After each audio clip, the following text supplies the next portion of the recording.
Good morning, everybody. On this Good Friday, it's 9 o'clock on Live Impact News on WCNC Plus. I'm Jane Monreal. We thank you for joining us here this morning as folks are winding down to the weekend, a holiday weekend for a lot of people, and spring break. So a lot to get to, and we also have a full house here in the Live Impact studio. How's everyone doing? It's Doing Friday. good. Rusty's hanging out because he takes the hot seat on the weekends every once in a while. Yep. Gotta fill them in. Tomorrow night, 7 o'clock. 7 o'clock. Tune in.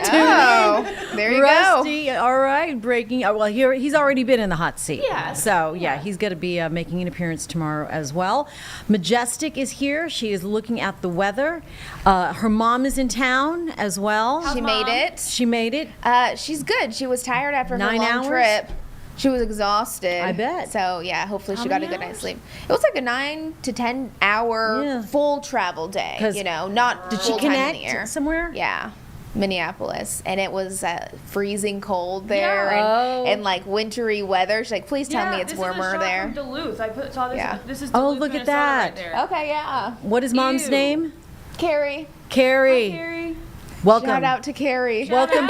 Shout out to Carrie. Welcome to the Carolinas. That's right. There's a nice old southern welcome for you. Yeah. She's excited to be here, and I'm excited to take her up to the lake, show her Lake Norman. You know how Oh, much great. I love Lake Norman. Same. And I want to show you this camera coming in from Lake Norman because this is one of the spots where it's already starting to clear out really nicely. It's a little deceiving this morning because we're dealing with a lot of cloud coverage, but some areas just like this looking gorgeous. Love to see the clear skies there. Now, as we're heading into our weekend, our Easter weekend, I know many of you have your eyes on the forecast. Maybe you're packing up the family, you're heading to the mountains, you're heading to the beach. Maybe you're just staying at home and you're simply wanting to have an Easter egg hunt. There will be some hiccups in the forecast, but we'll get through it. We're going to start with today.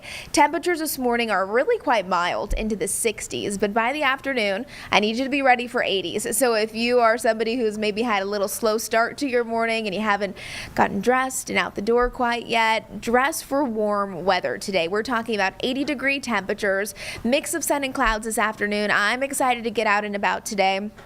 Tomorrow's going to be similar. Back into the 80s, isolated rain chances, and a pop-up storm not out of the question. I want that to be kind of top of mind, especially for people who plan on being out on the lake, any type of body of water over the next couple of days with 80-degree temps. Just know radar will be important to keep a mindful eye out. Easter, we have widespread rain moving in. And yes, it's going to put a little bit of a damper on some of your plans, but I'm going to walk you through my futurecast, really letting you know hour by hour when we'll see the rain. There's a lot of our different cameras all over the place. This is what I was talking about. Some places, like what we're seeing right there in Charlotte, it is overcast. It's gray. Some areas starting to see a little bit of sunshine peek through, but it's going to take a while before these clouds really taper off. Current temperature is 65 degrees, so it's a mild start to the day. You don't need a big heavy jacket, and when we have cloud coverage late at night, early in the morning, it just acts like a blanket. It doesn't let those temperatures get too cold into the overnight hours. So heading out the door, it is just fine out there. Hourly forecast, I've actually seen a couple of sprinkles pop up this morning on our radar. I was showing that on WCNC, WCNC Plus. Even though it was hardly anything, it's kind of nice to actually see some specks of green because we need the rain. It is dry. And the good news is we do have more rain on the way. 80-degree temperatures, that is well above where we should be for this time of the year. Our normal now, it's 70 degrees. We should be at 70 degrees. That would be the norm. Today we're in the 80s. Tomorrow we're in the 80s. Next week we actually have below average temperatures approaching. Rain chances. This is over the next 7 days. So remember, today and tomorrow, it's going to be quiet for the most part, but don't be surprised. Don't act like I didn't tell you. If all of a sudden you're sitting outside, maybe you found a nice patio to hang out at, and it's warm and it's a little bit muggy outside, and then it starts raining. It'll go by fast though. These little pop-up things, they're little quick moving bursts and then they're gone. Now Sunday, that's not the scenario. We're looking at widespread rain, heavy at times, and the possibility of some storms for our Easter Sunday. So if you have Easter service that you're going to, keep the umbrella handy. If you want to do an Easter egg hunt, you know what? Maybe you just send the kids out to go collect the eggs in the rain and just make it an Easter where they remember where it was raining and they come inside and make it all fine. Because here's the thing, it's not the cold rain. Temperatures will be into the 60s to 70s on Easter Sunday. It's just not going to be the most gorgeous thing. So widespread rain on Sunday. You can see Monday through Thursday of next week, we're drying things out. No issues there. Here's our satellite and radar. So across the Carolinas as a whole, not a lot of activity, but again, we kind of have those ingredients in place with the warmth and moisture in our atmosphere to pop up some of those showers and sprinkles. And I saw a storm that tried to fire up earlier today, but didn't have that strength. You can see it there in our Doppler radar, just some pop-up showers, nothing we can't handle. I'm going to go ahead and walk you through our futurecast hour by hour. I'm going to zoom out just a bit. We're going to start with tonight. So if you have plans for your Friday night, I'm going to fast forward you into that 5 o'clock hour. So here's Friday night, 5 o'clock, temperatures, upper 70s, low 80s. I mean, talk about a warm evening. I think by this point, we're going to have some sunshine in place. Then again, notice still some green specks indicating a pop-up shower or storm. Now let's head into our Saturday morning. Do you have plans Saturday morning? If you do, here's 10 o'clock. Upper 60s, low 70s. It'll be cloudy for the first half of our day, and then a little sunshine as we're heading through Saturday afternoon. Here's 3 o'clock Saturday afternoon. Temperatures are getting warm. Remember, another day in the 80s with scattered showers ahead. Couple of storms. I think if I was to pick a day between today and tomorrow where we could actually see some activity, it'd be tomorrow. So tomorrow has a little bit of a greater chance. 4 o'clock on Saturday, still kind of just passing through. Also on our WCNC app, you can actually just stream the radar, which I like to have at my house sometimes. I just kind of have it popped up there and you can see what's going on. And that's exactly what we see in the afternoon. Even if it's not storming in your neighborhood, there are little pop-up storms that develop. All right, here's Easter Sunday, 7 o'clock. I know this is typically a busy time of the day and of course the year. Lots of Easter services, lots of Easter egg hunts. We already have rain coming down. Here's 9 o'clock. The rain not only impacting the high country, but yes, even us here in Mecklenburg County. Fast forwarding you into that noon time frame, I would say this first batch of rain that's moving in for the morning and early afternoon, it is a little bit more scattered, just kind of spread out and a little bit more unorganized. I would keep all the rain gear handy, but I want to mention that Sunday afternoon and evening, this becomes more than just scattered rain. This becomes widespread rain and heavy at times. 3 o'clock, we're seeing it. 4 and 5 o'clock, it starts to push east out of our viewing area. During that time frame, we could see some storms as well. No severe weather threat, but again, some rumbles of thunder, not out of the question. Back behind it, it's going to clear us out very nicely, and we could even see a little bit of sunshine late in the day on Sunday. We need the rain. I know you guys know that. We've been saying this for months now. With this system, could see about 1/4 of an inch or so for most of us. That would be nice, but we need much more than that. We need several days of, if we could have multiple days of what we're going to see on Sunday in a row, that would be great. But notice Jerry Hunt Supercenter 7-day forecast showing you Sunday's the rainy day, but then after that, we just dry on out again with temperatures that'll be below average into the 60s. Early morning temperatures in the 40s, especially Wednesday and Thursday morning. It's going to be kind of cold. I think we could even see some upper 30-degree temperatures there. We get the sunshine next week. I know we all love that, but it's going to warm up fast. Even beyond this, I was looking at the 10-day forecast. We have 74 on Thursday, and even after that, Friday, Saturday, and Sunday of next weekend, temperatures will be back into the 80s. So I know the rain isn't that convenient, Jane, but, you know, we've been hoping and praying for the rain, and we got to just take what we're Gotta given. come sometime. Yep. Yeah. Well, the day the rain has made. Exactly. It'll be all on It'll Sunday. Be on Easter. Sorry. Yes. Sorry about it. It's kind of poetic. Exactly. And so I was just looking at the timing because it is widespread. Yeah. Those morning services are, I mean, Egg hunts, whole nine. all of the soggy. things. Maybe you Yeah. can do it inside. That Get works. creative. Sometimes the Easter Bunny hides things inside, didn't That's you know? true. Yeah. He That's doesn't always do true. stuff outside. Check behind the toilet tank. Just Yeah. just don't eat that egg. Yes. I had friends in Buffalo when I worked there. That was my second TV station. That said they grew up and a lot of times it was snowing still. Oh, so yeah. like they would most of their Easter egg hunts were inside, which is crazy to me coming from Charleston, South Carolina. I'm like, what do you mean? Easter's outside. Everybody. Yeah. Right, So, yeah. you know, some people maybe. Yeah, in the it's city. Not that bad. It's not. It's not No. that bad. No. I always my like my tradition for Easter. I don't think I told you guys this yesterday, but we would always put out our Easter baskets the night before. Okay. Get it all ready, put it on the table, and then we'd go to bed. And then the next day, the Easter Bunny came and he hid our Easter basket somewhere in the house. Oh, you had to search. So we for had your to search basket. for it, and it was my brother and I, and we would sometimes spend hours trying to find our Easter baskets, and then we'd start getting mad and competitive. My mom's like, you know what? The Easter Bunny's not coming back if that's how you guys are going to That's the behave. attitude. But it was so fun because we spent time trying to look for each other, or for our Easter baskets, but sometimes we would find the other person's. But there was a rule, you cannot tell them where theirs was. Oh. Okay, Yeah. no alliances. So you got to Very kind of competitive make household. it fun. Yeah, it was. Yeah, into adulthood, it sounds like. That's a good one. It's almost like a stocking. Yeah, Stuffing the Yeah. it was stockings. fun, and that's another like fun idea that you can do things inside, even if it's Sure. You know, it I is what it is. always got my new Easter dress. Yep. And yeah, just church, new Easter dress, Yeah. and go take a some- picture in the yard. Take a There you picture of the go. yard, Yep. me holding my sister's Yep, hand, yep. and And that was it. that was it. Then we had a big feast, of course. And I will Of say course. that Yeah, I think with the goes rain without in the saying. morning on Sunday morning will be more scattered. It's not going to be so heavy, widespread. It's kind of like two different waves. So the morning rain is more scattered. It's still going to be out there, but scattered. And then the wave in the afternoon is more heavy, widespread, like it's coming down type of thing. Is it further east of Charlotte gets later in the day? Yes. Yep. So east of Charlotte Might be Might- okay might for the be morning. time? Yes. Great. I'm kind of going a little east of Charlotte, so I'm That's hopeful. right. Yes. Yeah, I'm hopeful. We're also Rusty's always selfish. thinking about number We're one. getting personal weather. Personal forecast. All right. Well, gosh, it makes for tough planning, but that's how it goes sometimes, what it is. friends. Yep. All right. Well, enjoy your weekend. Thank you, Yeah. too. Showing Happy moms Easter. around. Happy Easter to Happy you. Easter. All right. We are going to take a little happy break here on Live Impact News on WCNC Plus. We'll be right back.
At 9:15 here on Live Impact News on WCNC Plus. Spring break is upon us on this Friday. A lot of people have taken yesterday, today off, and that's why we're seeing lighter than normal conditions out there for your commute.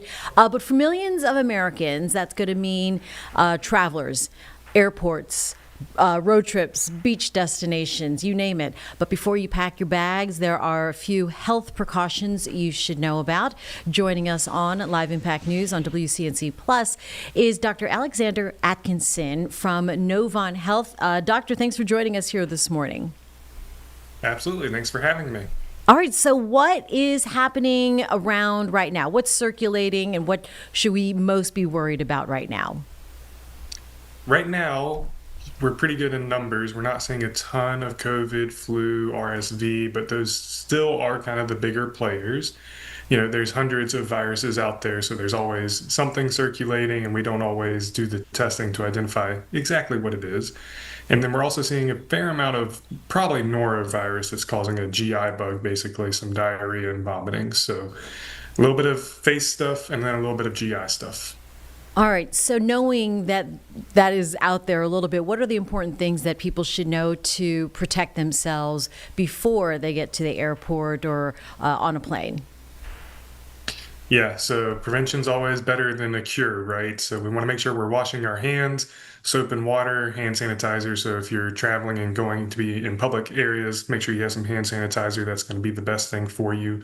Try not to touch your face too much, and then don't touch straws or things like that. So trying to just good hygiene there. If you're immunocompromised or if you're going to be in a very crowded area, not a terrible idea to still wear a mask. I usually do wear a mask myself if I'm going to be in an airport, especially during busy times. So simple things like that, just to kind of keep the bugs away from you, is going to be the best bet. Why is it important to stay hydrated? I mean, every day, but particularly when you travel.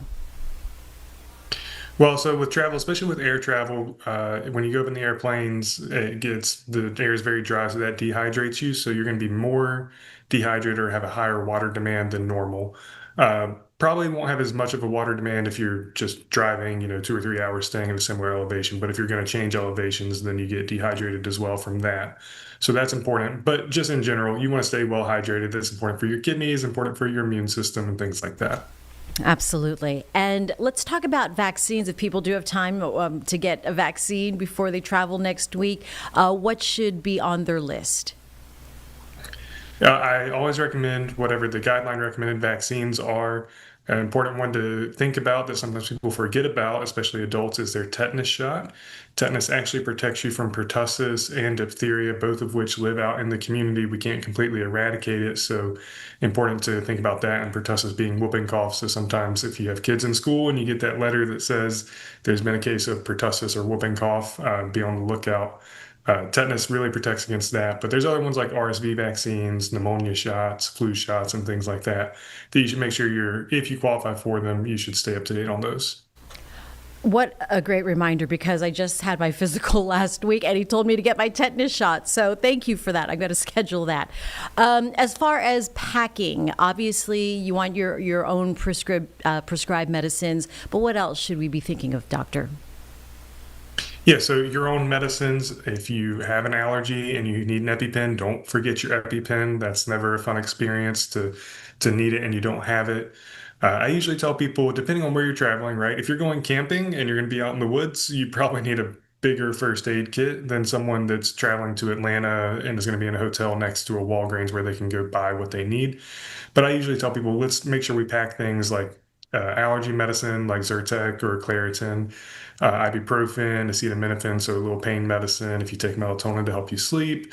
So those types of things you want to make sure you pack, some alcohol swabs, band-aids, basic first aid things. So at least kind of the basics, and then depending on where you're going, how many people you're with, and your other health concerns, you kind of expand the first aid kit from there. Certainly nobody wants to go to the hospital or emergency room while they're on vacation. However, sometimes you have to, right? So, doctor, when should you when does someone stop trying to push through whatever they're going through and then just go to the medical professionals? Yeah, I would say if you would go to the doctor when you're at home, that would be kind of a good sign that maybe I do need to go to an urgent care, an emergency room. Obviously, if you have something life-threatening or you're very sick, you should go to the emergency room. If it's just like I've got some sniffles or I've got a few symptoms, I don't seem to be getting better, I'm worried, if you have a good primary care doctor that you have a good relationship with, what you could always reach out to them and say, hey, is this something I can wait? Do you have any advice? Do I need to go get seen? Things like that. So you kind of have to make a judgment call on, can I get some advice and wait for the advice, or do I need to be seen now to kind of get an answer and get some treatment? That's when that concierge medicine comes in handy, which I don't have. But anything else? You know what? How about coming back home sick? Do you stay home for a while? Again, do you just push through and tough it out? I would say use your same judgment that you would use if you got sick any other time. The important thing is we don't want to be spreading this because that's how you got it. So if you got it from someone else and then you go to work and you give it to all of your customers, clients, or other coworkers, well, you just kind of spread the joy. So if you can stay home, that's better. If you absolutely can't, there's always going to be, other things we have to consider besides just medical advice, right? So washing your hands, wearing a mask, asking people to stay away from you if you can. But I do worry about people that, are more customer facing, food service facing. Please follow Department of Health Services guidelines. If you're sick, don't go to work and spread it to all your customers. Right. And please wash your hands when you leave the restroom. That goes for everybody, right? For those who are lucky enough to go to a beach or a resort, Dr. Atkinson, I know we hear about sunscreen, but what are the basics? What are the rules? Oh, yeah. Oh, a big topic, but let's go through some basics. So first, 6 months and up is usually what I say for babies before we start putting sunscreen. And we want to patch test on any kids, any new products, and even year to year, you may want to patch test. So just a small quarter size area on the thigh or the low back, not on the face. See if they have a reaction. So we should be doing that before we get to vacation so that we know which products are going to work well for us. You want to be careful with which products we put near the face. We don't want to cause eye irritation. My preference is a mineral-based sunscreen over a chemical-based sunscreen. Those have like titanium or zinc dioxide. They reflect the sun instead of taking the UV and kind of absorbing it. The issue there is they tend to wash off faster. They're a little thicker and need that kind of white smearing. So some people don't like that, but that would be my preference is the mineral-based sunscreen. Those are also the ones that are considered safe for like reefs and things like that. All right, very good. Anything else that we should know about before we head off out there in the yonder?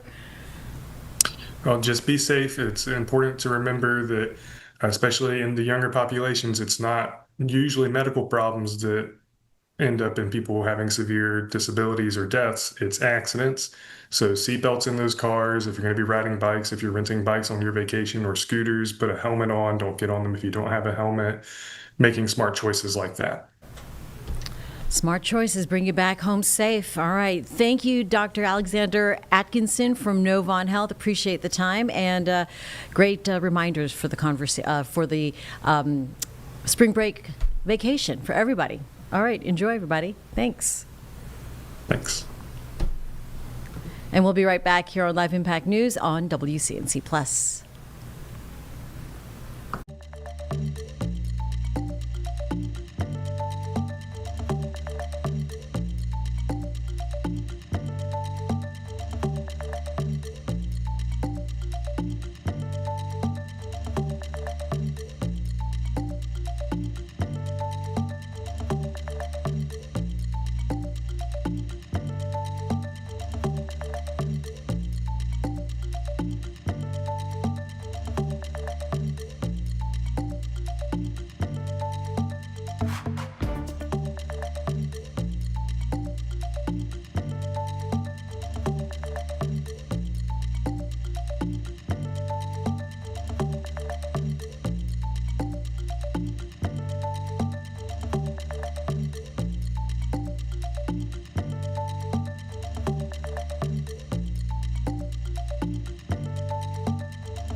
At 9:25 here on Live Impact News on WCNC Plus. So as you know by now, Artemis 2 successfully launched into space and now is headed to loop around the moon on a 10-day mission.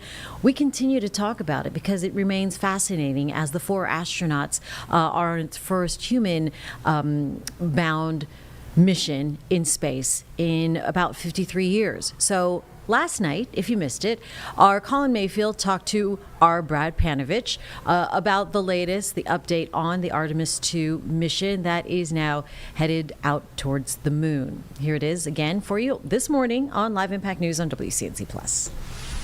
Today is all about orbiting maneuvers and whether or not they will be approaching potentially the moon today. So we're going to bring in Chief Meteorologist Brad Panovich, who did an amazing job yesterday with WKYC's Betsy on hours of coverage. You guys watching this from start to finish, through the checks, through the initial launch, and as I said, they're getting some amazing views, and thanks to NASA, because the technology, as you guys alluded to all day yesterday, has just been striking. So talk about what is really up for today, what they'll be doing, the crew themselves. The toilet is fixed, so that's good news. There's only one. I was saying earlier, it's in the floor of the vehicle, but they wouldn't know it obviously when you're in weightless space. So it's cool stuff. Yeah, they got to climb down in there. It's like a little compartment. Right. They got that fixed, which is good news. Now, what's interesting is the Orion spacecraft, which is actually the capsule they're in. They've got this little service module attached to it with the solar panels. Yeah. It's still in high Earth orbit, but it's getting closer right now. So I got this great animation, and if you want to follow along, NASA's doing this great website. It's called their Aero page. And so this is a real-time simulation of all the telemetry and what's happening in real time. And the cool thing is it overlays their path. So right now you can see where Orion is. It's in this high orbit. Earlier today, that picture you saw like around 7 a.m., that's when it was at its furthest distance from the Earth. That's why the Earth looks so small. It was like 45,000 miles away. That was the first time we've seen that kind of crescent shape. But what's going to happen is this is going to follow this path here, and tonight, roughly around 7:50ish, it's going to be 24 hours into the mission.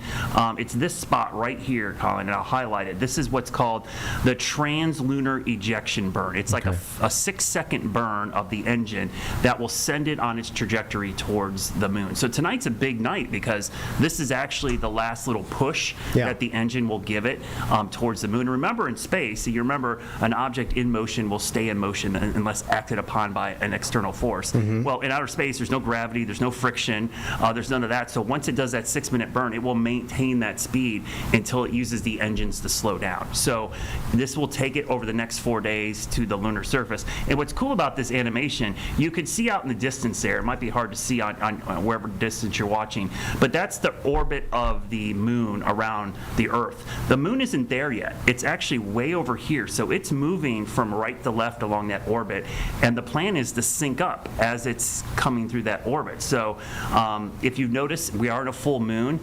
It might have been like something people didn't notice. The launch windows were all situated around the full lunar cycle. So they had to do these launches within a few days of the full moon so that they had this opportunity to approach from here. But you can see down at the bottom, the mileage, it's down to where it's pretty when far away. When Artemis still. lifted from 30,000 miles, but earlier today it was 45,000. So they're technically getting closer to the Earth. And actually, if it wasn't daylight when it was passing over us, some of us could actually see the capsule, just like we watched the space station fly by. That's cool. It'll go around the other side of the Earth and then take that kind of slingshot effect. It has to burn for 6 minutes, Colin, to escape the gravity of the Earth, and then it'll head towards the moon and do that flyby. And that'll be the cool thing, because those are the pictures, as you mentioned. This is where humans haven't been since 1972. So this is the first time we've been this far away from the Earth since then. And that's a long time ago. Well, it's crazy to think that the moon is more than 60,000 miles away, too, right? People think it's much closer, and that it would take, shorter, I guess. It's a 10-day flight. So, and I've seen it on social media, and I think this goes back to meeting the moon in orbit. People were like, well, why don't they just go straight out? And that doesn't make any sense, though, in terms of the way that the moon is orbiting, right? Yeah, everything's moving. These are all moving objects. The Earth's moving, they're moving. So this is where the math comes in, all this, trigonometry to kind of line up everything so that you're hitting it at the right times. The other thing is, they could throw that engine and burn it forever. They'd use all their fuel, but they'd be going so fast, then they'd have to use just as much fuel to slow down.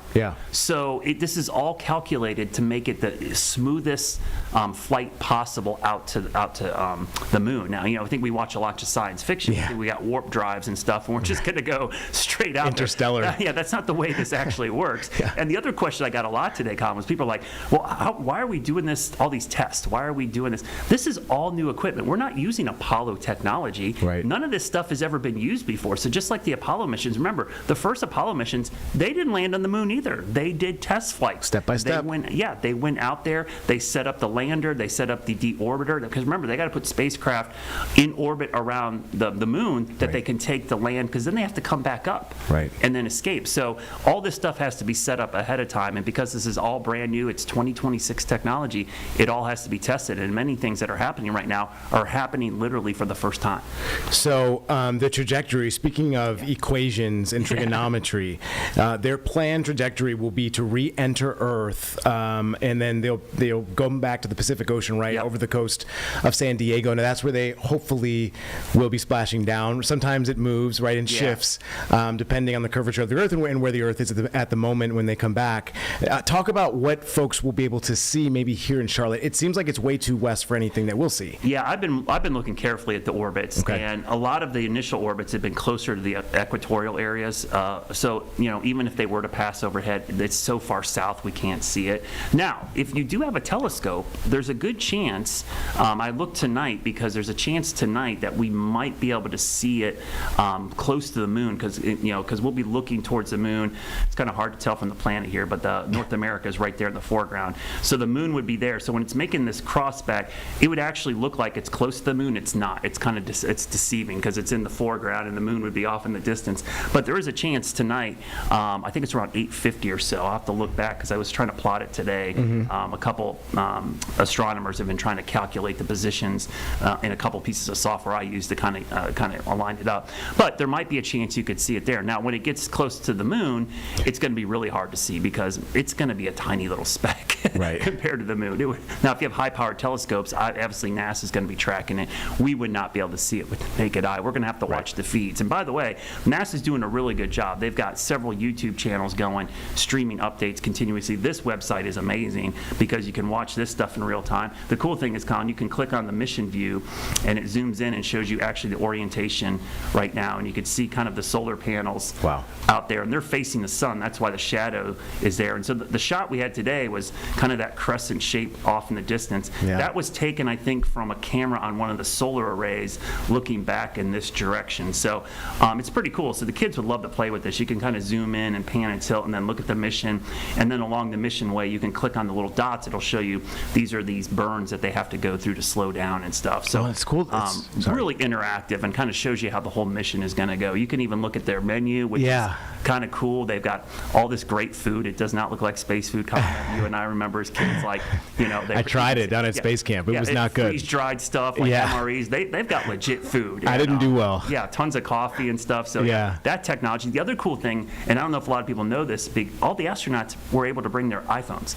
This is the first time that they've allowed smartphones to go into space. Interesting. So I've been getting questions like, why are these pictures so good? And why is this? Well, they're literally using their iPhone and shooting it out the window in some cases and sending images back. Speaking of technology, Brad, I'm listening right now to the NASA comms and the commentation or the commentary that's coming out of Houston. We just learned that when the crew woke up, they listened to Green Light by John Legend.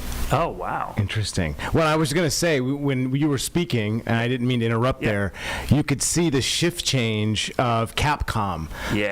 The captain of the communications, maybe, there inside the NASA, nerve brain center, I guess you can call it. So interesting that, they obviously have to take shifts. People are always working, watching this. People would think that maybe these folks get a break. They do, right? But other folks come back in to replace them as well. So it's interesting. And it seems like, at this moment, I've been seeing a lot of questions in terms of, are they flying this thing manually? In some respects they are, right? There are other systems that will help navigate.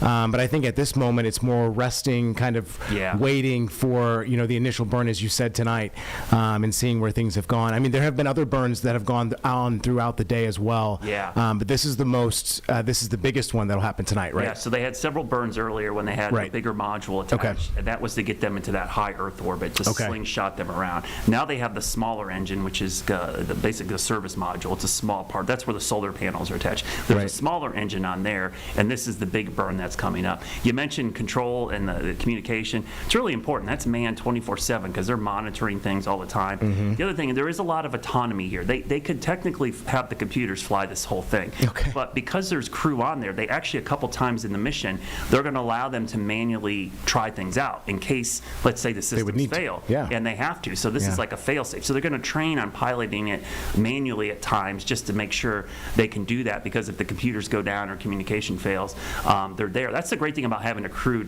on there, a bunch of people, because as great as the technology is, it's a backup because they could be there to reboot things, troubleshoot, and also steer it if they have to. But they can literally put this thing on autopilot. That was like Artemis 1. It was all autonomous, and they had nothing, no human was really on board doing anything. The problem with that is if something happens on board, there's nobody there to fix it. Now we do. We've got 4 astronauts that can fix things and repair them really quickly. Well, and I think people need to put it in perspective. Training for 2 years for 10 days, right? So if anything goes wrong, right, there were so many differentiations in terms of caveats they throw at these astronauts, and obviously we met the other backups, right, in case some of those astronauts couldn't go. So there are so many background contingency plans that are in action. It really just blows my mind that NASA really thinks of everything. Oh, absolutely. It was interesting. Talk to me about this, if you would. I was seeing the compare and contrast, and it's tough to do this. Technology is much different, and the missions are much different. This is more complex than maybe a SpaceX mission. But they were looking at the SpaceX capsule and the capsule that Artemis 2 has, just how intricate it is. But I mean, the missions are just so different, and not only that, the rockets and technology are much different, right? Yeah, the SpaceX. So the SpaceX has their Falcon 9, which has been their workhorse. That's where they launch all the satellites. That's only to get basically satellites into orbit. It can take the Dragon capsule. The Dragon capsule. They'll get people up to the space station back and forth. That's a very good platform. But because this is such a high orbit, and because they needed so much fuel to do these other burns, they couldn't put this on a Falcon 9. They would have to use one of the larger rockets. That's why the Starship's being developed by SpaceX. That's what they hope to take to the moon and beyond, maybe to Mars. That's a massive rocket, just like the SLS is with this one. This was a huge rocket. They needed that lift to get it into that higher orbit. Also, in future missions, they're going to be putting landers and other equipment. They need to transport way more equipment. So the payloads will get bigger over time as they take more stuff up there, because eventually they're going to build a moon base. And Blue Origin's going to be involved in this. SpaceX, so it'll be all their partners, all these private sectors. They're working on landers and other things that are coming next year and the year after. So this will be a collaborative effort among all of these agencies coming together to get this moon base built. Maybe even put a factory there where they're going to produce fuel on the moon. And the next step, and this is what people don't really think about. We're thinking about the moon. Mars is actually the destination of all this, because the moon's just a stopover. Yeah, we want the moon to be like the rest stop, the place where we're going to stop. Buc-ee's, right? Yeah, refuel. Go in there, rest up, and then go to the Mars. And Mars is really like the transformational thing of our lifetimes, and our kids' lifetimes for sure. This will be their Apollo missions, if you will, because we'll be going to Mars. And somebody is going to eventually, I think in our lifetimes for sure, is going to be landing on the red planet. My dad got a chance to fly T-38s in the Air Force, and never had a chance to even think about potentially being an astronaut. I talked about going to Huntsville, going to space camp as well. That was kind of as a boy, as a teenager, and went through some of the programs, went to the underwater type of module that they went, tried to escape, some of the gyro scope that they have there. Forget the exact name of it. But I mean, just the training, I was kind of looking back through some of the videos, and Nat Geo has done a great job. For anybody that wants to go back and kind of look at the training over the last 2 years, and they've done a really good job of compartmentalizing part of these. it's just so much training, and I guess what I'm looking for is to hear them when they get back on the ground, their perspective of not just the Earth, but of the moon as well, right? I'm really looking forward to hearing from them. Yeah, I think that's the thing that it will change them tremendously, because they're going to see the Earth. They've already seen, like, the pictures today. That's, the Earth looked tiny, right? It starts putting in perspective, like, even like some of the astronauts, like, who was it? Dr. Cook was up there. She's been in the space station, but that's like in a 200,000 miles up there, or 200,000 feet above the Earth. It's closer to the planet, so the Earth still looks big, right? Right. You're getting to these farther distances, 45,000 miles. Eventually, on the other side, they're going to go 8,000 miles past the moon. The Earth is going to look tiny. It's going to look like they're in the universe, right? It's going to give them perspective that I don't think any human normally has, because you don't get to see the Earth in that kind of view. And I think it will change them dramatically, at least put things in perspective for them. And the human element, that's a big part of this mission, like how this is going to impact them mentally, physically. There's a lot of things we're going to learn from it. And I think that's the thing I'm looking forward to, is like their perspective, their pictures, the stories they're going to tell of like what they saw and thought when they got to that far side of the moon, because nobody's ever been there. We can say, hey, they're not landing this time, but they're also going farther into space than any human ever has. That's why this mission is so historic. I think a lot of folks, when they heard, oh, they're just doing a flyby, this is just like Apollo. No, they're going farther Nobody's than ever, Apollo. right. So in many ways, this is as historic as landing on the moon, because we've never been this far out. Right. That's so cool to think about. All right, let's go ahead and take a break here on Live Impact News on WCNC Plus.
Coming up on 9:45 on a Friday here on Live Impact News on WCNC Plus, I'm Jane Monreal.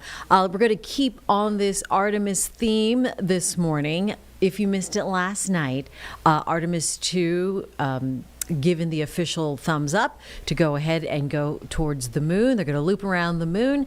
And there was a press conference. We're going to hear these daily briefings, it seems, after they make their next phase for the next 10 days. And we'll continue to talk to the experts as well. But if you did miss yesterday's debrief after last night, it happened around 8:30. We're going to play this for you now here on Live Impact News on WCNC Plus.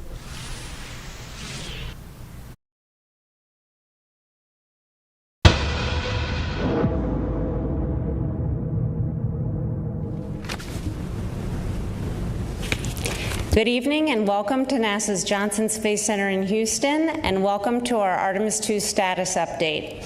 I'm Rachel Kraft with NASA Communications, and I'm joined by several NASA managers this evening to talk about our recent translunar injection burn to send 4 astronauts on the Artemis II mission to the moon, and about how the test flight is going overall.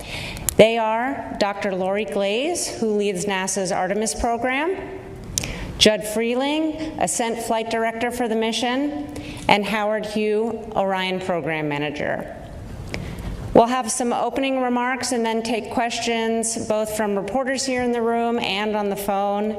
And those of you who are joining us by phone can press *1 to get into the question queue. And with that, we'll start with Lori. Great. Thank you, Rachel. So, ladies and gentlemen, I am so excited to be able to tell you that for the first time since 1972, during Apollo 17, human beings have left Earth orbit. With Artemis II's successful 5-minute and 50-second translunar injection burn this evening, our 4 crew members, NASA astronauts Reed Wiseman, Victor Glover, Christina Cook, and Canadian astronaut Jeremy Hansen, are now on their trajectory toward the moon. The burn was executed by our flight operations team here in Houston, and it was flawless. The burn was the last major firing of this mission. From this point forward, the laws of orbital mechanics are going to carry our crew to the moon, around the far side, and back to Earth. Our crew is healthy, and our spacecraft is performing really well. After we've had a series of checkouts since launch, and again, everything really performing pretty well. And we are on the path that we designed for this mission. But just a reminder, again, you can hear us keep saying it over and over again, this is still a test flight. We are getting, and we're going to continue to get, lots of new data every day, important information as we continue learning how we're going to operate this Orion spacecraft in the actual space environment. And I'll tell you, we're already learning a lot as we go. We've encountered several things along the way. We're not really tracking anything right now that's of concern, but anything that we've encountered since we've launched was brought to our mission management team today and discussed, and the satisfactory path forward on every case, and a unanimous decision to proceed forward with the go for the translunar injection burn. So you'll hear a little bit more about some of that here in a minute, all the things that we've been doing. Just a reminder, we got 8 days of work ahead, and we intend to learn as much as we can, everything that we can that this vehicle can teach us. And with that, let's see, before I do that, we had a couple images we wanted to share. Let's see if we can pull some of those up. I wanted to share one of my favorite images. This one I saw last night. Actually, I was getting onto the plane to fly here from Florida.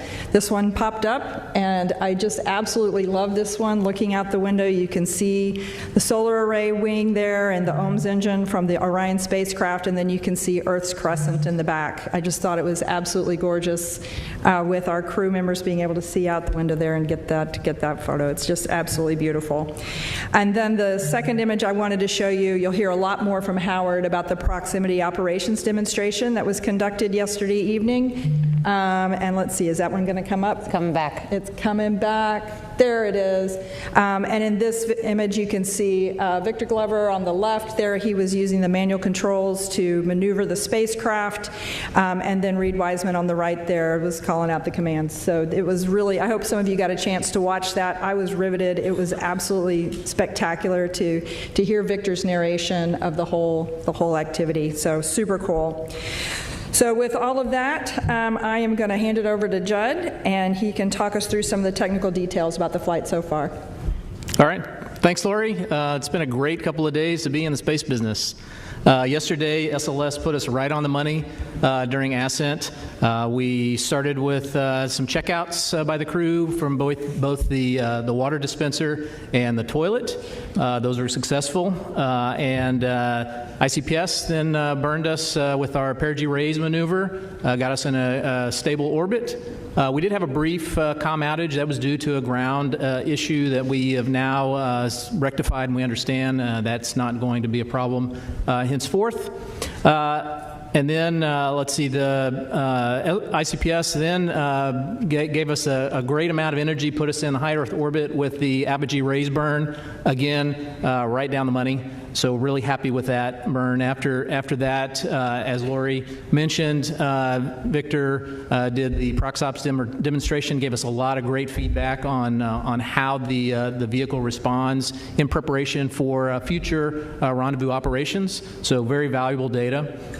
We also checked out all of the carbon dioxide scrubbers, all 3 beds successfully checked out, and CO2 is doing great in the vehicle. We did, once we were done with the ProxOps demonstration, the ICPS on its own did the automatic deploy of the 4 CubeSats, and then also ICPS did its disposal burn, and so that all went well. In the middle of the crew sleep, we also had them wake up and do the perigee raise burn, and that was 100% successful. Got us again back into a stable orbit, raised our perigee to about 100 nautical miles. So we're happy with that performance as well. This morning, the crew woke up. They had a conference with the flight control team and our lead flight director, Jeff Radigan. Went over some details of anything that they had, changes to the timeline, which were minimal. They did an exercise test of the flywheel. That was successful. Reed reported that it was exactly like training. His arms are really tired, and he got a great cardio workout. So we took some samples of what the carbon dioxide was while we were doing exercise, and that was all great as well. And of course, just a little under an hour ago, we did the translunar injection, which sets us up for the free return around the moon, and also for splashdown in San Diego. So with that, I'll hand it over to Howard to give you some more details on the Orion. All right, thanks, Judd. Really excited to be here. Wow, what a great 2 days, huh? I haven't slept, I don't think, very much over the last 24 hours, just following all the things that have happened for the Orion spaceship. We had a perfect ride uphill, got into orbit, spent a good day, just checking out systems. And we're getting ready for TLI that Lori talked about, and a successful TLI and a really great precision burn that we just had. But I'll talk about the things that we accomplished yesterday. Yesterday, as you know, we did a proximity operations demonstration with a centerline camera and with a spacecraft. I call it test driving the car.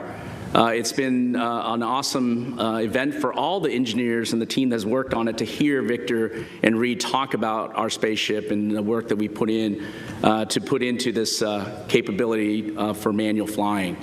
I would say that, first of all, we accomplished all the test objectives that we set out for this proximity operations. We have 2 precision tests, and I'll describe a little bit about what those were. But I'll send with a picture first to show you and describe. This is a very close-in picture, these 3 pictures. On the, I guess, upper left of the picture is our centerline docking target right in the middle. It's a standoff cross that you'll see. It's a 2-foot wide target. And this is the target that we're going to use for future missions. So this is the exact flight configuration that we use. So it's really important that we got that on the interim cryogenic propulsion stage.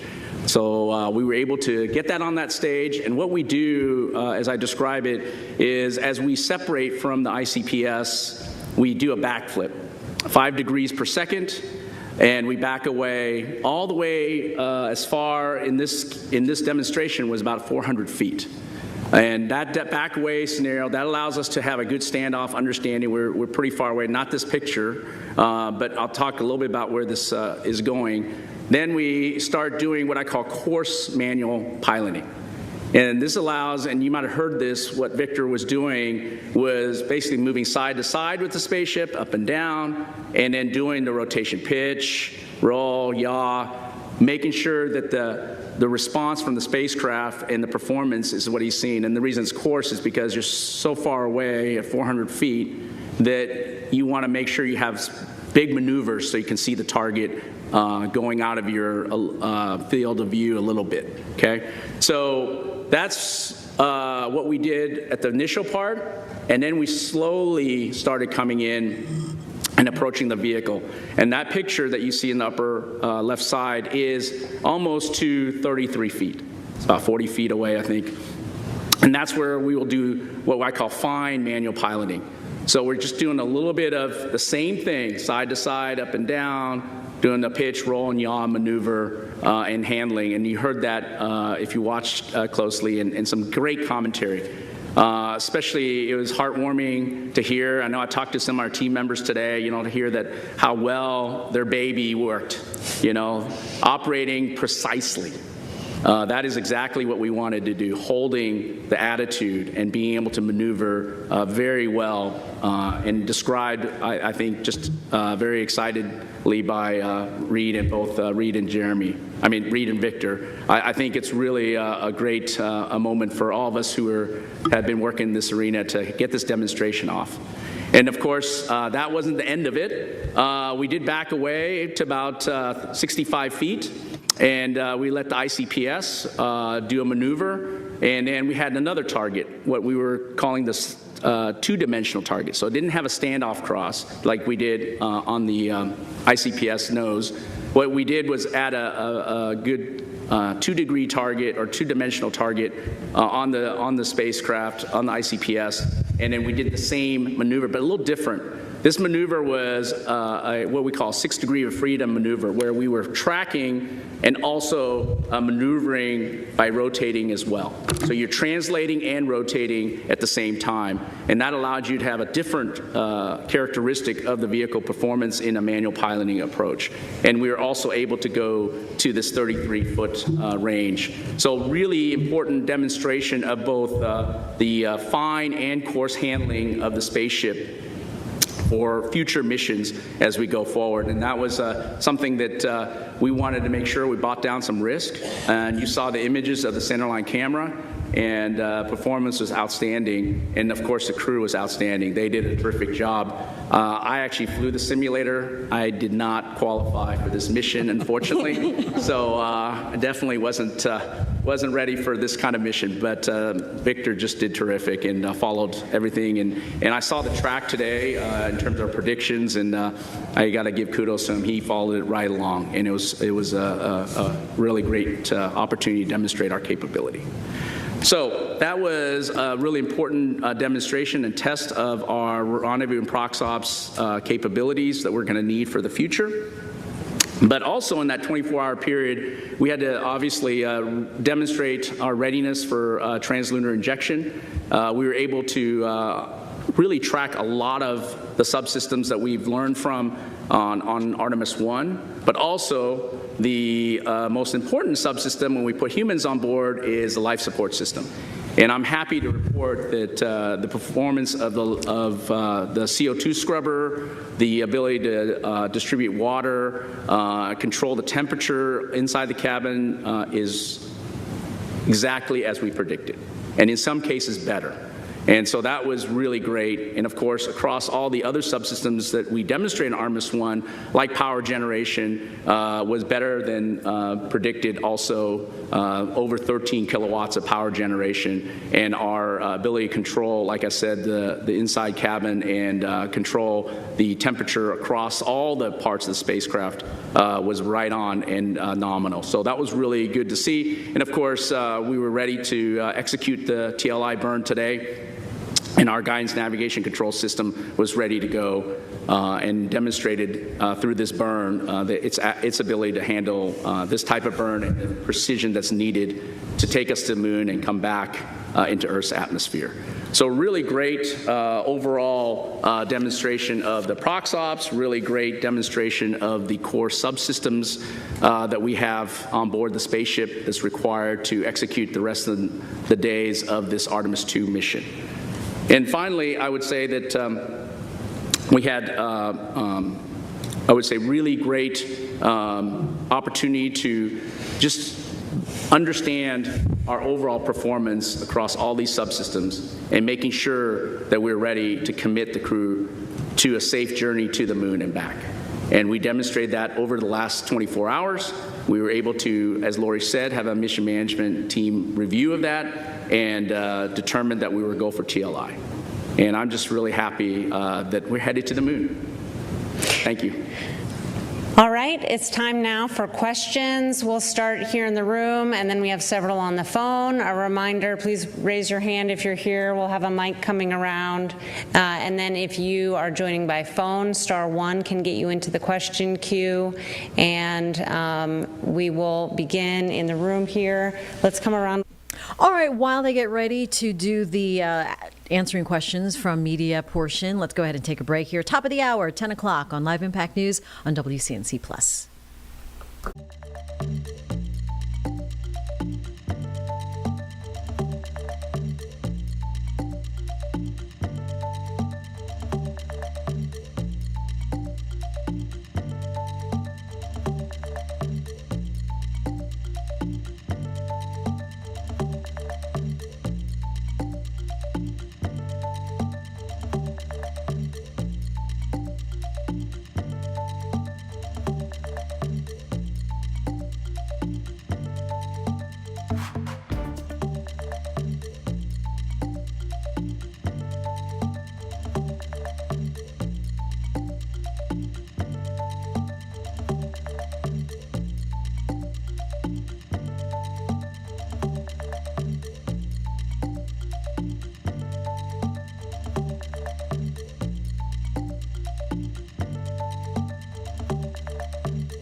Here at 10:02 on Live Impact News on WCNC Plus. It's a Friday, and we're recapping some of the Artemis pressers from yesterday, the debrief after the official go-ahead to go towards the moon. We heard that the Artemis 2 mission definitely on the right path, literally and figuratively. Right now in NASA, the experts are taking questions. Actually, again, this was from last night, but it is the latest briefing we have here on Live Impact News on WCNC Plus. Yep.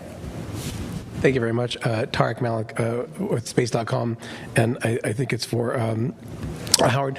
You know, the TLI seemed to go quite well, although I guess there were some reports of a couple of caution alarms that the crew reported, and then the mission control said, you know, it was not to worry about. And I'm just curious what those alarms were, or those caution lights were, and you know, how they were, I guess, set aside so quickly. Thanks. Okay. I'll let Jed maybe give some highlights there.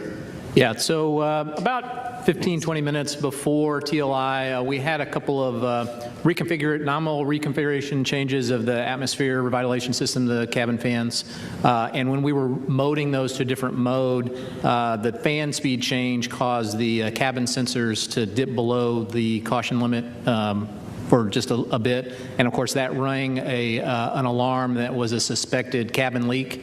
That was a false indication, and so we quickly knew that there was no leak. We knew that there was just the sensors dipping low pretty quickly. Additionally, there were some RCS reaction control system SM manifold messages that we had been seeing previously. Essentially, whenever we're using that system, there's a pressure sensor divergence, and we've seen that before, and so we knew exactly what those signatures were. So again, not an issue at all. Eric. Eric Berger, Ars Technica, and just congratulations. So far, it's been spectacular to behold all of this. I guess two questions for Howard. You know, first of all, quick question, were there any thruster issues during the ProxOps demo, any sort of outages or concerns with that regard? Did everything perform nominally? And then does the performance in Victor's piloting during that exercise give you confidence in Orion's handling for the maneuvers contemplated in Artemis 3 with one or two of the HLS? Yeah, no issues with the thrusters. They perform nominally and the performance is excellent. Relative to future confidence, this gives us a lot of confidence in terms of close in. I've talked previously about being on the docking axis. It's very important for the crew because unlike Orbiter, where we were able to have situation awareness from the windows, when we approach closely, we are very dependent on the cameras and the LiDAR that will be on Artemis 3 and above for our relative navigation. And so this was a really good exercise of that. And of course, hearing the crew in a preliminary way through verbally, but we'll look at the data very closely and then get the post-flight report from them in detail. I think at first indication that the vehicle performed better than obviously they expected. And I think, for us, it was really good understanding of how the human in the loop part worked. We know precisely what our capabilities are when we have automated capability, but having a crew in the loop and demonstrating their capabilities and being able to hold and be able to execute a translational and rotational maneuvers and being able to do that precisely is really outstanding. And I look forward to them coming back home, telling us all the nuances. I'll be sitting in hours with them and questioning them on how they felt about it and what the responses were based on the pulses they put in. But yes, it's very, very heartwarming to hear that from the crew. And of course, even better to get the technical data and play that forward. Go ahead. Mark Kirkman with NSF. This is probably for a combination of both Judd and Howard. Now that we're committed with TLI, during Translunar Coast, the attitude you're going to hold, what are the out-the-view windows for the crew? What are they going to be able to see Earth with regard to Earth or the Moon? And also, prior to the flight, you were talking about based on TLI, what they would get to see when they do the close observation. It was based on a sun angle of high, medium, or low. What did we end up getting based on the launch day and the TLI that we're in? And if you don't mind, just based on what he said, I'd like to follow up with that, Howard.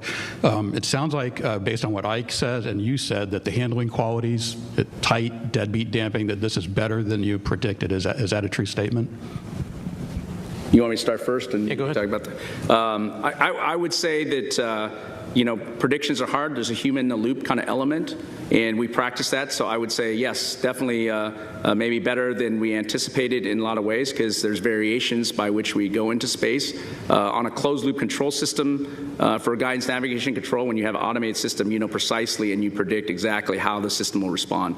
The crew is well trained, and Victor did exactly what he needed to do, and the spacecraft responded.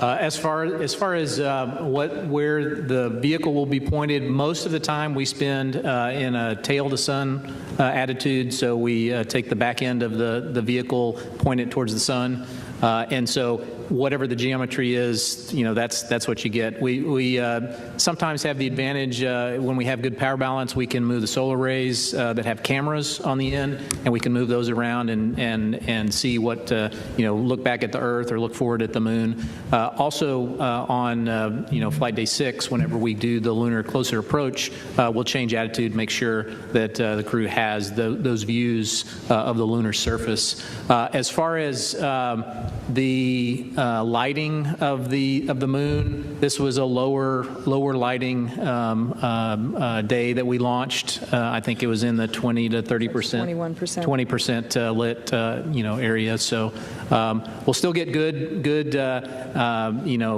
shots from the crew. We'll still get great descriptions from their Mark 1 eyeballs. But we're going around the Moon, so that's the main thing, right?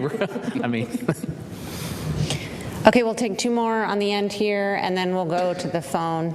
So go ahead, Jackie. Hi, Jackie Waddle, CNN. Quick question for Howard. I know Victor said that he was going to give the Cooper Harper rating scales during the prox ops. Are you able to share those numbers? Just curious to know how it handled. And then also would love to just ask a general question about the crew, how they're adjusting to orbit. Specifically curious about the first-time flyer and whether there's any space adaptation syndrome without, invading privacy. Thanks so much. Yeah, I'm sure we can share the Cooper Harper handling qualities. I mean, we did assessments with the simulator, and we'll do it as part of this demonstration, and love to hear that feedback. I think we got some different feedback, like I said, but look forward to that. Yeah, definitely. But I'll let Judd answer the other question about the crew. As far as the crew members, they're doing great. There's no indication that they're having any problems at all. So I don't expect that they're having any problems. Hi, Lauren Grush with Bloomberg. Thanks so much and congratulations again. I wanted to ask about the troubleshooting of the toilet that happened on that first day. Can you just explain to us what the issue was and how they fixed it? And on a priority scale, would you say this was a number 1 priority or a number 2? So when, we had always planned to wet the toilet with some water that we had pulled out of the PWD, the potable water dispenser, and it turns out, I guess, we didn't put enough in, and so the pump was not fully wetted, and so it has automatic fault detection in that if it's not fully wetted, it'll shut itself down. So once we figured out that we didn't put enough water in, we put more in there, made sure that it was essentially primed, the pump was primed, and then the toilet came right back up. I will say that in addition, a good kind of byproduct of this, while we're working through those procedures, we were able to check out the secondary vent line for the urine as well, and so that was a good. That's an alternate path. If we could not go with the primary line, we were able to vent out on the secondary line, and we were able to demonstrate that. And we didn't demonstrate it today, the primary vent line through the working toilet. So I think both lines are working well, and really happy about that. Yeah, I'll just add real quickly that I think this is a great example of some of the procedural things as we're learning to work and live in the Orion capsule. We've got real humans in there. They're trying to live and learn, and we're gonna learn things along the way. Oops, we need to do this. We need to prime it first. This is the kind of things we're gonna get. All right, we'll take several questions from the phone now, and we'll start with Marcia Dunn from the Associated Press. Oh, yes. Hi, good evening. I have a question probably for you, Lori. Could you just or anybody really, could you talk about the stress level in mission control prior to the TLI burn? I mean, were you really sweating it there? And now that that's done, do you have any new revised numbers for the moon lunar flyby distance? Do you still think the Orion's going to go 4,000 miles past the moon before turning around, maybe closer to 5,000? Any new lunar distance numbers from today? Thanks. Hey, Marcia, thanks for the questions. I'll let Judd speak to what the mood was like down in Mission Control. I was actually sitting up observing the room and listening in on the loops, and everything seemed like it was going very smoothly. They always seem so calm and controlled down there in Mission Control. Up in the room where I was with several other folks, as soon as we counted down and we started that burn, we just sat in silence and watched the clock go and waited for that statement that said the burn was complete, and it was just wonderful to just sit there, watch, enjoy it, and say, we've done this. So it's a great accomplishment. We're really proud of all the teams that got us to this point. Let's see, the second question, about the distance. So the anticipated distance, I believe, was around 4,600 miles from the surface. Is that right? And it's a good burn, so I'm anticipating we'll be pretty close to that, but I don't know that anyone's done the actual calculation yet. Yeah, assuming that. All right, we will go and continue that discussion with the NASA experts at Johnson Space Center in Houston, Texas, after this quick break on Live Impact News on WCNC+.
Back here now at 10:16 on Live Impact News on WCNC Plus. I'm Jane Monreal, where we play some of the local pressers, local, national, international press conferences that have happened or are happening right now as things are quiet with folks shutting down for the holiday weekend and through spring break.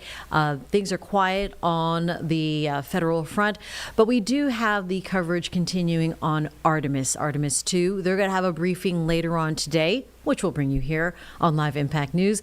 But we're going to go ahead and continue knocking out yesterday evening's press briefing with NASA folks there in Houston at the Johnson Space Center now for you here on Live Impact News on WCNC Plus.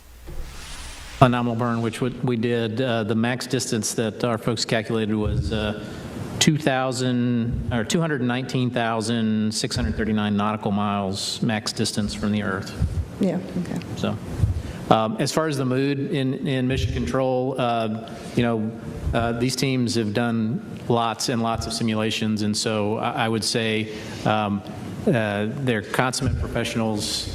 Everybody, even with the sensor problems that we had, able to do the TLI and get us through everything perfectly. So I mean, I wouldn't say there's any stress level at all. Yeah, maybe, Lori, I'll jump in on the mission evaluation room that supports the flight control team. I was in there with the team, and, we have high confidence in our main engine. We've operated several times on Artemis 1, and, of course, we operated the upper stage separation burn as well. And I'll just tell you, everybody was standing, not so much nervous, just excitement. And then in one of our conference rooms where we had a couple of GNC experts with us, we geeked out and talked about TGO, VGO, Lambda, Lambda Dot, and teaching class on how these burns were calculated, what the guidance targets were, and it was really fun to listen to that while we waited for the TIG. So it was really fun. All right, our next question on the phone line is from Andrea Leinfelder with the Houston Chronicle. Hi, I have a question on the exercising. So I was watching the video when Reed was exercising, and I know Mission Control kind of started chuckling because you could see the movement. So I was wondering if you'd kind of quantify a little bit how much it was moving. I know it was expected, but I'm still curious to know how much. Also, just a technical question. Would you say that Orion was in high Earth orbit or low Earth orbit during the TLI burn, just because it seems so close to the Earth? Thanks. Can we take that? Let's see. As far as the exercise, the flywheel machine, it's a little bit like a rowing machine. I think you saw that. I mean, are you asking? I didn't quite understand the question. Like, how much movement does the capsule do while we're doing the movement? Is that the question? Yeah.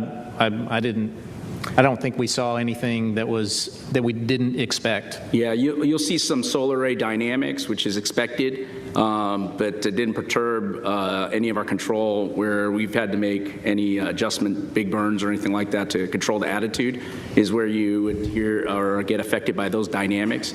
Of course, we'll look at the data. I wasn't sitting in front of the data council today, but I just saw it on the videos that were coming down, and we'll talk to the team, but we didn't expect anything different. I asked our guidance navigation guys if there was any issues, and they said nope, didn't see any issues relative to exercise.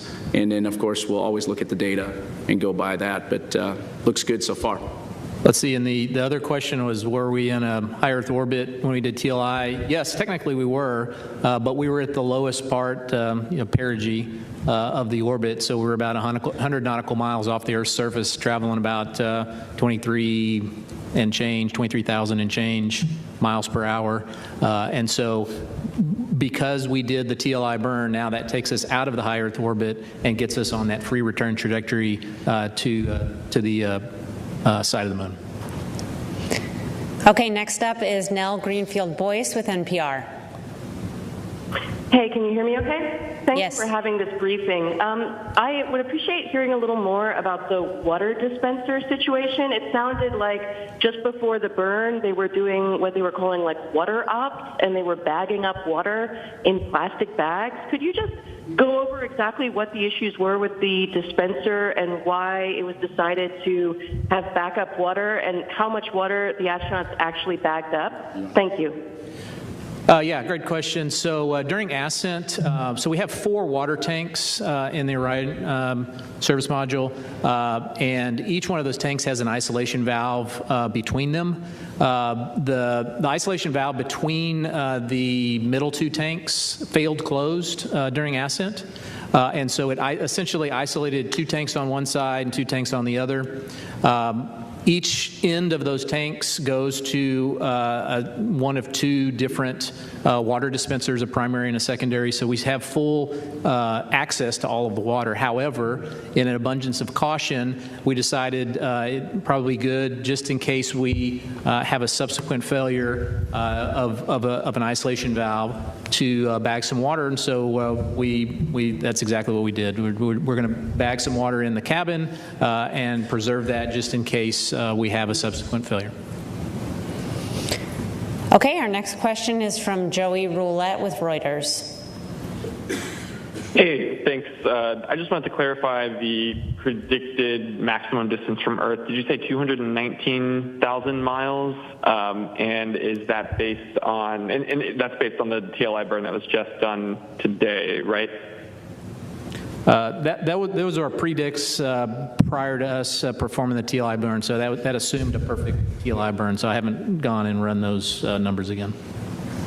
Right. And just real quick, the reason I asked, of course, is because that's far below the record breaking for Apollo 13. Is that your guys' understanding, I guess? That's in nautical miles. So the Apollo distance record in nautical miles was about 216,000 nautical miles. Okay, our next question is from Jackie Mogensen with Scientific American. Hi, thanks for this. I have a bit of a general question and then a specific one. The general one is, how do you feel like everything is it going to plan, and are there any concerns you're keeping an eye on at this point? And then more specifically, I was curious if you could tell us about what to expect from the first high-res images and video, as well as when we might see the solar eclipse. Thank you. I think I'll take a stab. It's echoing in here, so it's kind of hard to hear the question. But I think the first one is how things are going. Is there anything we're tracking? And I'll just look over at my colleagues. But things are going really well. I think we couldn't be more pleased with how well things are going. Right now, we're not tracking any issues of concern. As I said, we're learning from the spacecraft, but that's what we anticipate, and we're not tracking anything. We went straight into the TLI with absolute confidence that we can complete the rest of this mission as planned. I think the other part of the question had to do with some of the imaging and expectations for when we'll get some of those back, in particular the eclipse. I'm really excited about the eclipse that we're probably going to encounter now as part of this mission. I think the crew's excited about it as well. I know they did a little training to learn about what they're going to see. It'll be really cool when they're out and beyond the moon, be able to look back with the moon eclipsing the sun. They'll be able to see the sun's corona. That's kind of a cool, exciting thing to do. So they've been trained on it, and they're looking forward to it.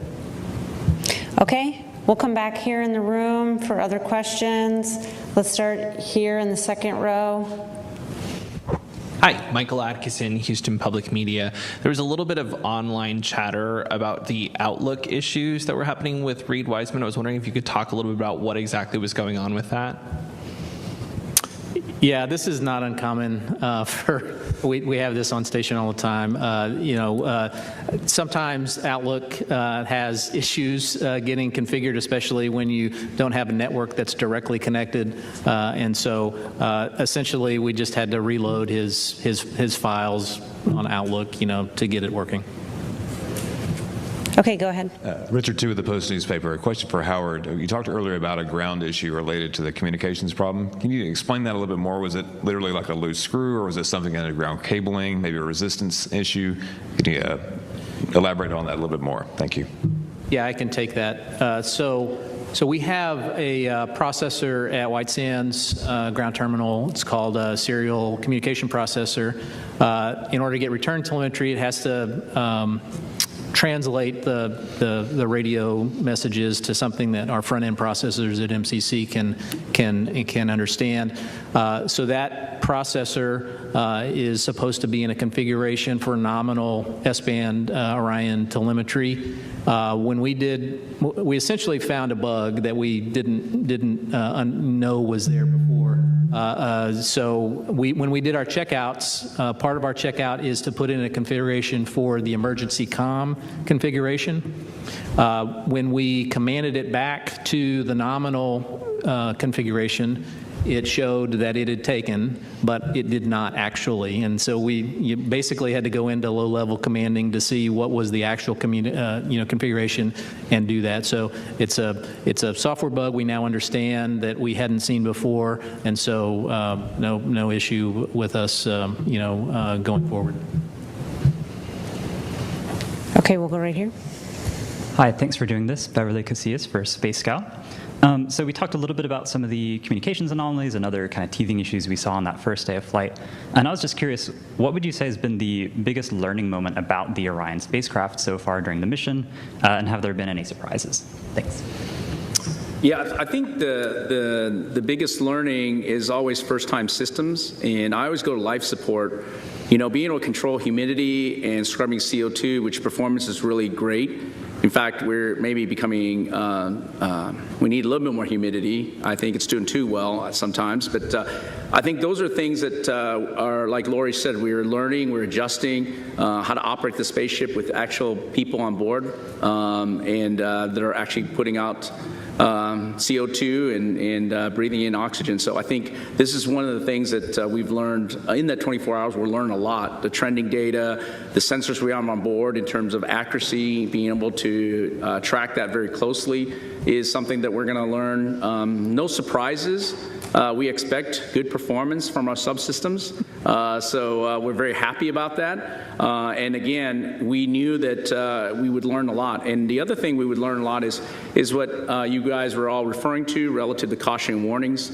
I think we have thousands of caution warnings on board the spaceship, and it provides a lot of good information for the crew. But also we're learning about the boundaries of these caution warning parameters and whether they're really nuisances or whether they're real issues. And I think this is one of the things that we'll learn all the way along the mission as we utilize and learn more about the spacecraft and approach all these objectives we're trying to accomplish along the way. Okay, right here. Hi, T.G. Mascaro with the Epoch Times. Thank you all so much, and congratulations again. My question for Lori, in terms of a little clarification on the timeline. With the eclipse, you said it'll be when they're behind the moon, so will that be on day 6? And also, is there any clarification on what part of the timeline we'll be having the ship-to-ship communication with the station? That's definitely a question for Judd here. We'll let him, he's got the detailed timeline right in front of him. Yes, it is flight day 6 that the crew will be behind the moon. Let's see, and your other question was? The ship-to-ship. Ship-to-ship comm. I think we were going to do that on flight day 8 or 9. I don't know where that ended up. 7, I believe. Yeah, maybe it's on 7.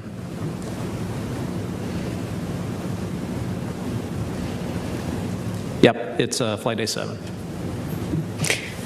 Okay, let's come here to the one with their hand up. Yes. Hi, Katrina Miller for the New York Times. How fast will Orion move as it heads to the moon, like the maximum speed? And have the crew members been able to check in with their families yet, or when will this happen? Okay, so it changes speed as it goes around in orbit. The maximum speed we just experienced at TLI, which was, we started off at 23,660 miles per hour. We added about 867 miles per hour, so that's 24,500, something like that, 24,500 miles an hour. And then as we get closer to the moon will be our lowest speed around the apogee, which is around, I think, 1,300 foot per second. which I'm not going to do math in public on how many miles per hour that is. But then once we come back to Earth, it gets around that same speed, around 25,000 miles per hour as we get to entering our interface. And did they talk to their family? Okay. Let's actually come over to this side here in the middle. Oh, and there was the additional question about if the crew has spoken with family yet. Yeah, I don't believe they haven't had time to talk to their families yet. They've been really busy, so we'll make time for that now that we're past TLI. Robert Coppinger, British Interplanetary Society Spaceflight Magazine. The RCS thrusters on the service module. And we will get back to that journalist question, continue with yesterday's presser from Artemis 2 in Houston after this quick 2-minute break. You're watching Live Impact News on WCNC Plus.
At 10:34 here on Live Impact News on WCNC Plus, we continue to get through yesterday's briefing. If you missed it last night after Artemis 2 launched and headed to the moon, that trajectory around the moon, NASA folks in Houston held a briefing after that last night. Here it is, at least the media portion of it now on WCNC Plus. And Administrator Isaacman's distance record from one of his 2 space flights, when does Integrity beat that? Well, I would say the RCS, or Reaction Control System, if you're asking that is a European-built system. I don't know about Minister Isaacman's distance, so I can't comment on that. I suspect we've already broken that. I thought we broke it when we went into the high Earth orbit. But when we got out to apogee, we would have already exceeded that. Okay, was there another question? Second row here, yes. And then we'll go back to a few more from the phone. Hi, JJ Love with Tech Talk Media. Thanks for taking my question. The viewers of our Inside NASA Innovation series are eager to understand the broader human impact of this mission. So looking beyond the boundaries of space exploration itself, which industries here on Earth stand to benefit most from what you're discovering up there? And what is being learned in the mission that will tangibly improve life for people down here? Oh, those are some good questions. I think from the industry standpoint, I think there's a whole range of things that we're going to benefit. Number one, just thinking basically just in our production capabilities within the U.S. and around the world. But I feel certain we're going to be pushing boundaries of technologies as well, not just in the systems that we're flying on the rockets, but even in some of the things we're testing out inside the crew cabin for the crew to use, and the cutting edge of technology. So a lot of amazing things there. And then what was the second part of your question? Tangible. Oh, help life on Earth. It's always a wonderful question, and I really feel like the exploration that we do is just inspirational for everyone here on Earth, hopefully inspiring our young people around the world, the Artemis generation that's growing up now to want to grow and achieve and to learn and to start trying to think through where they're going to dedicate their talents as they get older and learn the different skills that we need to cut the edge of new technologies into the future. Okay, we'll go back to the phone for several questions. Our next one is from Robert Perlman with collectspace.com. Hi. The quote, "Your go for TLI," is one of those iconic quotes from the Apollo years that just has held the test of time. But Michael Collins was the astronaut who coined it, and he later said that maybe he should have picked out something more momentous. I'm wondering, now having gone through a TLI, if you think that it speaks to, or not, does it hide how this burn is different from all other burns, that this is the one that you're committing to leave Earth's orbit and go to the moon, and there's no turning back.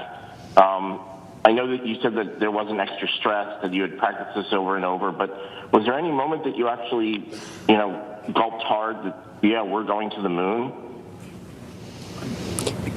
So the question, it was a little bit garbled. I think it was about the TLI burn, and that burn being perhaps special in the minds of the team.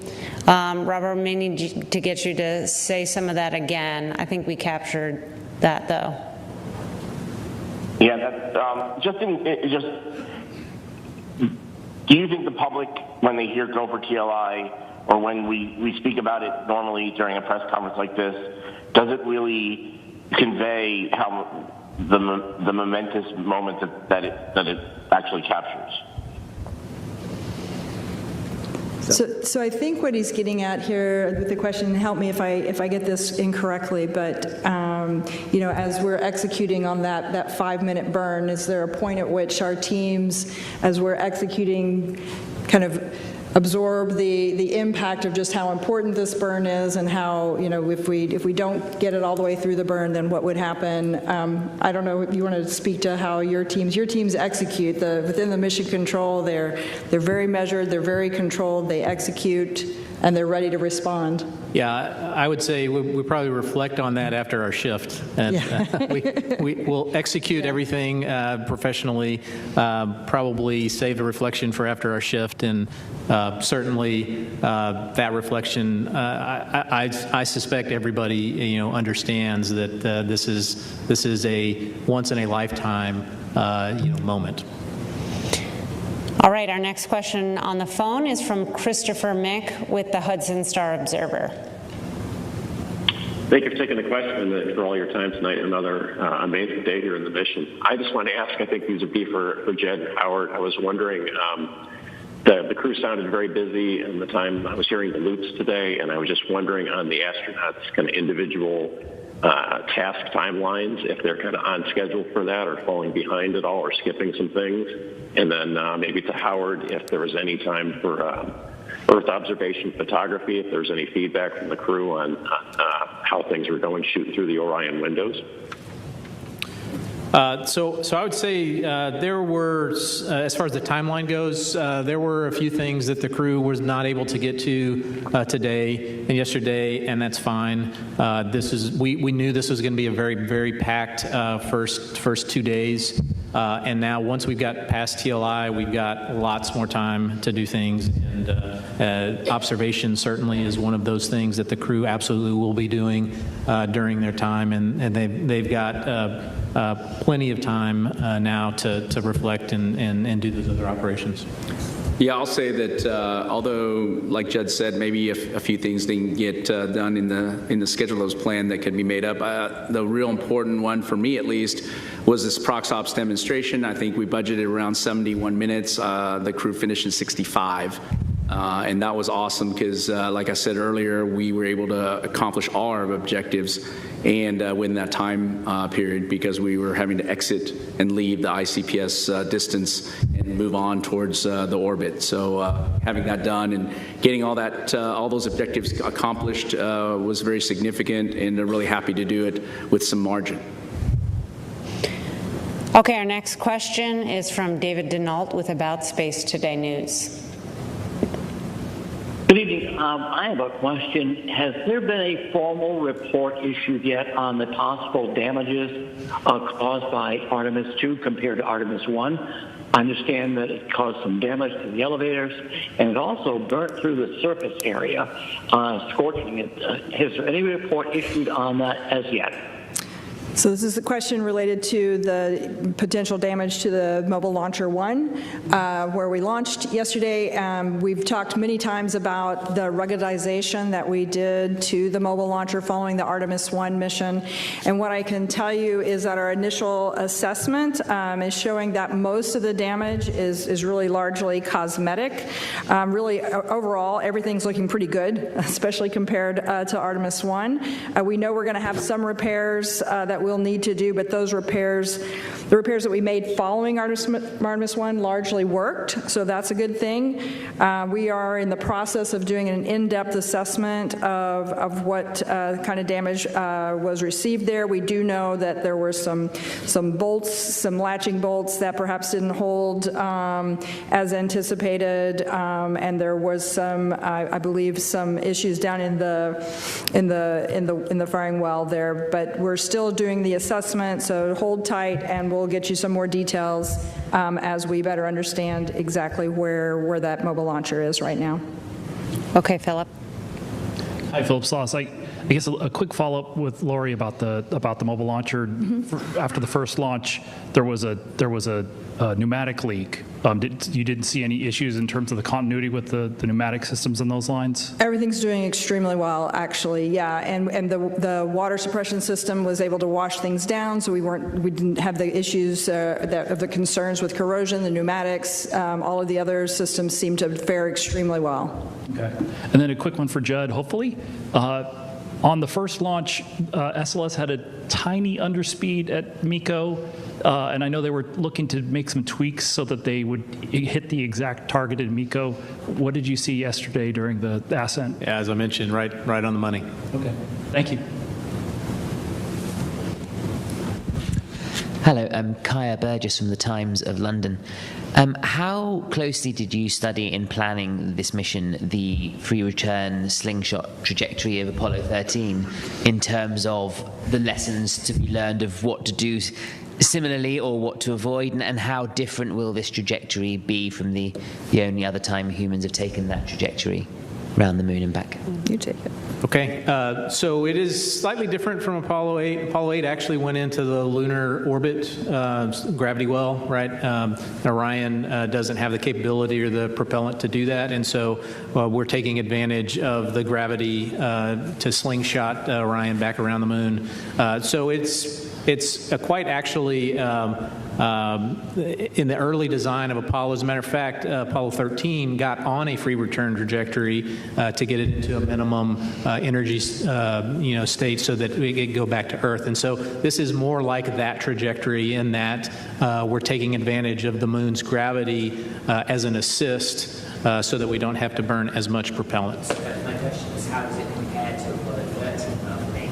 Oh, 13, not 8. Okay, yeah, it's similar. So we got on a free return trajectory on Apollo 13, very similar to the one that we are doing now. Okay, we'll take another question in the room over here. I'm just wondering, I work in television, and when they're going around the moon, what are the visuals going to be like? Because I know Apollo 11, when they were live, they're black and white. And we're seeing some of the images now from the spacecraft, which we love, but they're not as grainy as they were in the Apollo days, but they're not necessarily as wonderful as maybe SpaceX gives us right now with some of their work. So what can we expect to see visually as they're going around them? What is it going to look like? So I'll say that we're much further away from the moon than we were on closest approach for, say, Artemis 1 or even, Apollo 8, for instance, 3,000 to 4,000 nautical miles away. So the moon will look smaller. It's what I've been told is if you take a basketball at arm's length, that's about what it's going to look like from the crew's vantage point. Certainly the camera technology is a lot better than it was in the 60s, so we'll have that advantage. We also have some really long lenses that the crew have for their handheld cameras, Nikons and Z9s. So they'll hopefully, when we get those downlinked, they'll be really sharp images that we've all come to expect. Yeah, modern technology. The one thing I'll just mention, and Judd can probably jump in on this one as well, is, while the camera technology that we have up there is outstanding, and we'll have very, very high resolution, high quality images, the downlink from the moon is not as great as it could be, as it is from low Earth orbit. And so it will take a little longer to get some of those data down, and sometimes I would imagine the early downloads will be somewhat reduced resolution so that we can get them down here and at least share the lower resolution, and then as we have the capability and the bandwidth At to 10:47 download here on Live Impact the News higher on res. WCNC Plus. We need to take a break. We'll be right back.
Back now, 10:50 on Live Impact News on WCNC Plus. Let's go ahead and wind last night's press conference, the briefing for Artemis 2 that happened last night. If you missed it, they're taking questions from the media.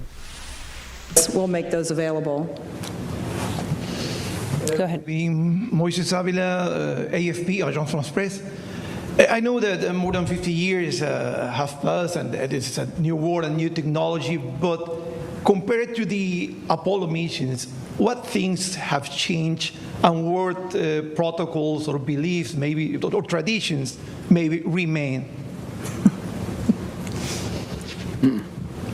Well, when you say what has changed, I mean, certainly the computing capability in the amount of software. We have over 900,000 lines of software. And so I think the ability for the crew to engage in the systems in a very deep level through the displays. And of course, we have electronic procedures, which Judd and his team is very familiar with, which we don't need to carry paper around. There was a lot of paper procedures. And of course, the sensor capability, the inertial measuring units. When we get close in, we got GPS. Everybody's familiar with that, of course. The ability for us to know exactly where we are in space, the precision by which we're able to do rendezvous prox-ups and docking, just even with a camera, is a huge step in technology. And so I think this is one of these things where the ability for us to utilize the technology to advance and make it easier on the crews to operate, and of course leveraging the ability for us to build a little bigger spaceship, a third larger, and allow us to fly another crew member and be able to compact that in smaller components, but yet still provide the same functionality and even more in some cases, is a huge advancement for us. So I think overall, but physics doesn't change. The teardrop shape is very efficient from an aerodynamics perspective. The Apollo giants were just very good technical engineering experts, and engineering and the physics does not change. And so we learned a lot from them in terms of the things they learned, and we leveraged off of that. Okay, we'll take one final question here. Thank you, Rachel. Will Robinson-Smith with Spaceflight Now. Thank you all for your time tonight. A couple of quick ones for Judd. You mentioned when we spoke back in September that pad abort would be the riskiest that the crew could possibly endure. I wonder, as you saw Ascent and they ticked past those abort scenarios, how you were feeling, getting further and further along the pathway. And now that the crew is in flight, I know we discussed in some previous briefings that certain abort scenarios or early returns are still possible even past TLI. At what point does it make the most sense to continue with the free return as opposed to an early U-turn? Thank you. Yeah, so always feel great not to have to do an abort, period. Right, and so I'm happy that SLS performed so well, that ICPS performed so well that we didn't even have to entertain that. As far as now that we're post TLI, it's about a day or two in past TLI where it's no longer feasible to do what we call a direct abort, and it's more likely that we'll get home at the same time if we just continue on in the free return trajectory. All right, well, with that, we'll go ahead and conclude. I want to thank our participants for joining us today. You can follow all of our mission progress in the multitude of ways we have available on nasa.gov, and we look forward to providing another update tomorrow afternoon. Thank you for joining us.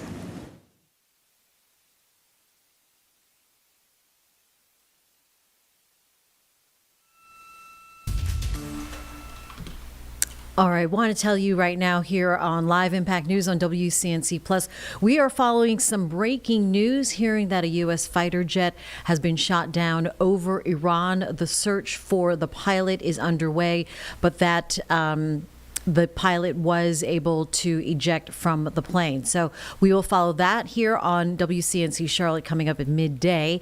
Also hearing that the U.S. economy adding 178,000 jobs in March. The U.S. Labor Department coming out with that report also just moments ago. And actually stronger expectations than expected as the war in Iran started to erupt. We leave you with a live picture at the Vatican where, of course, this is Good Friday, and in the Catholic faith, they do the Stations of the Cross, a solemn day for the Christian faith, but it is a Good Friday. Pope Leo is expected to give a mass later on. It is unsure if that will be televised, but you can see cardinals and bishops there in St. Peter's Square in the Vatican. All right, we are going to leave you with this here at 10:56. We'll turn up the sound, and Good Friday to you. Have a good holiday, good spring break, whatever it is, and early happy Easter. Holy Thursday, and concludes with evening The prayer celebration of the on Lord's Easter Passion Sunday. will begin in a few moments. Let us accompany the entrance of the procession in complete silence. Está por comenzar la celebración de la Pasión del Señor. Preparémonos a recibir la entrada de la procesión en absoluto silencio.